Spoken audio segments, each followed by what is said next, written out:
I mean, it is unbelievable that we are fighting trench war in First World War terms well over 100 years later. I mean, that is really what it is.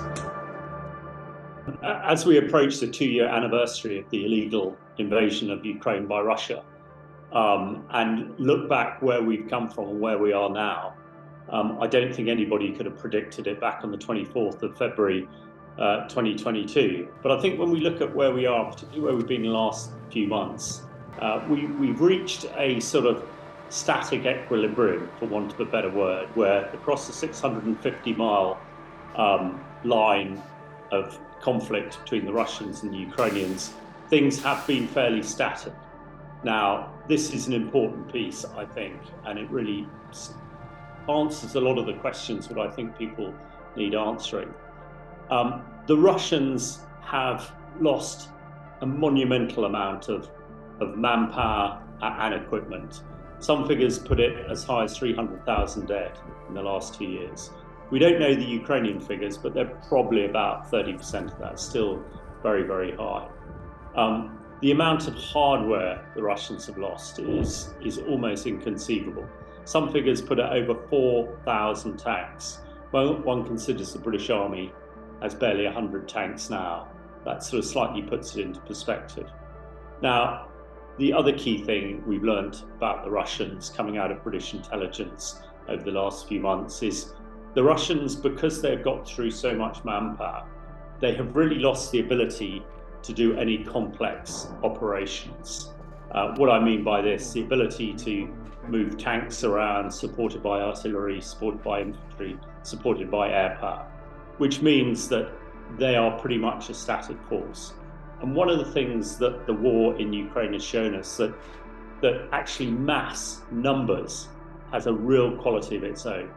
We thought that idea died in the trenches of the First World War, but it is absolutely not the case. Any amount of technical wizardry and cyber and space actually means very little when it comes to numbers. The stalemate's been caused by a whole raft of things. I think what one hadn't appreciated quite how extensive what's called the Surovkin line was. This is the Russian defensive line. This is 650 miles of trenches, minefields of millions and millions of mines to a depth of 20 or 30 kilometers.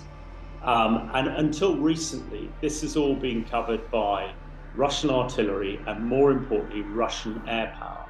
Now, at the beginning of the spring last year, we were anticipating that Ukrainians would be able to break through.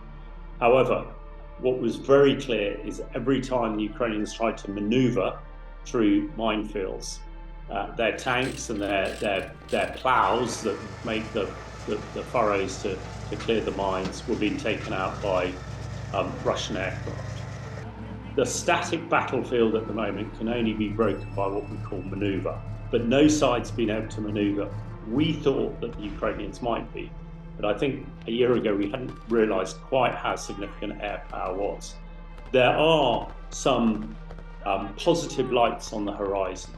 Only this week, the Ukrainians have shot down 6 Russian fighters. These are $50 million, $100 million planes apiece. 90% of the Russian soldiers in the front line are conscripts who have virtually no training, a couple of days at most. We know that the Russians can make tanks quicker than they can make tank crews. I was a tank commander for 25 years.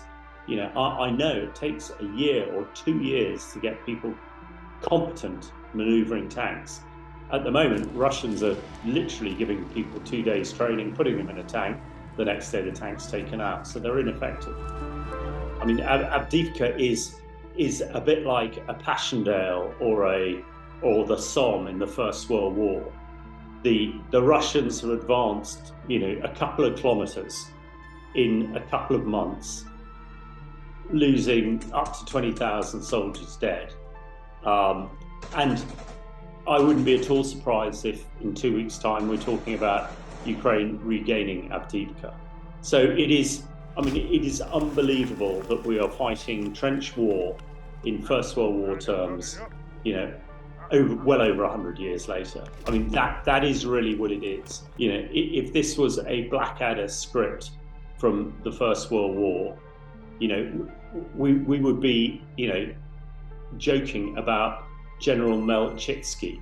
I mean, it is, you know, I don't want to belittle it, but it is absolutely that. You know, how much ground have you taken? You know, this much, you know, is almost holding up the map. You know, it is, what scale is it? It's 2 scale sort of thing.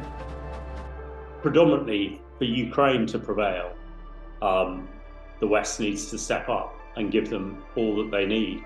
I'm heightened and encouraged by the Danes this week, who said that we're emptying our ammo dumps, we're giving them everything we've got. And actually we should all be doing the same. I know of nobody who thinks that Putin will stop at Ukraine.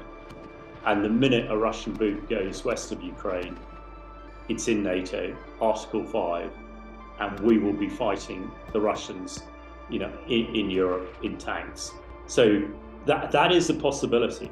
And that is a possibility which I don't think, you know, all the discussions and shouting and screaming we're hearing in Parliament at the moment, it's not about a war with Russia.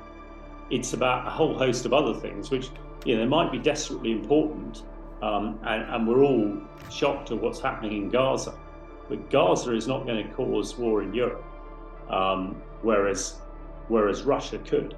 Climate change, it might end the world in a couple of 100 years, but it's not going to end it in a couple of years' time. So, you know, I would hope that people will absolutely, you know, focus on this and, you know, and make sure that we don't get into a scenario where NATO has to fight Russia. At the moment, it's sort of in the balance. It's in the hands of the people in Westminster and Washington predominantly.